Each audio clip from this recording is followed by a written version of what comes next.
أعوذ بالله من الشيطان الرجيم. بسم الله الرحمن الرحيم. وإذ قال ربك للملائكة إني جاعل في الأرض خليفة قالوا أتجعل فيها من يفسد فيها ويسفك الدماء ونحن نسبح بحمدك ونقدس لك قال إني أعلم ما لا تعلمون. وعلم آدم الأسماء كلها ثم عرضهم على الملائكة فقال أنبئوني بأسماء هؤلاء إن كنتم صادقين. قالوا سبحانك لا علم لنا إلا ما علمتنا إنك أنت العليم الحكيم.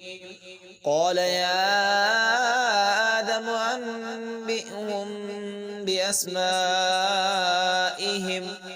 فلما أنبأهم بأسمائهم قال ألم أقل لكم إني أعلم غيب السماوات والأرض وأعلم ما تبدون وما كنتم تكتمون. وإذ قلنا للملائكة اسجدوا لآدم فسجدوا إلا إبليس أبى واستكبر وكان من الكافرين. وقلنا يا آدم اسكن أنت وزوجك الجنة وكلا منها رغدا حيث شئتما ولا تقربا هذه الشجرة فتكونا من الظالمين. فأزلهما الشيطان عنها فأخرجهما مما كانا فيه وقلنا اهبطوا بعضكم لبعض عدو ولكم في الأرض مستقر ومتاع إلى حين.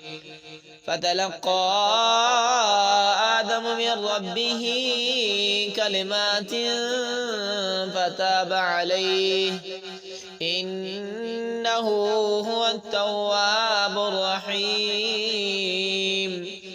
قلنا اهبطوا منها جميعا فإما يأتينكم مني هدى فمن تبع هداي فلا خوف عليهم ولا هم يحزنون.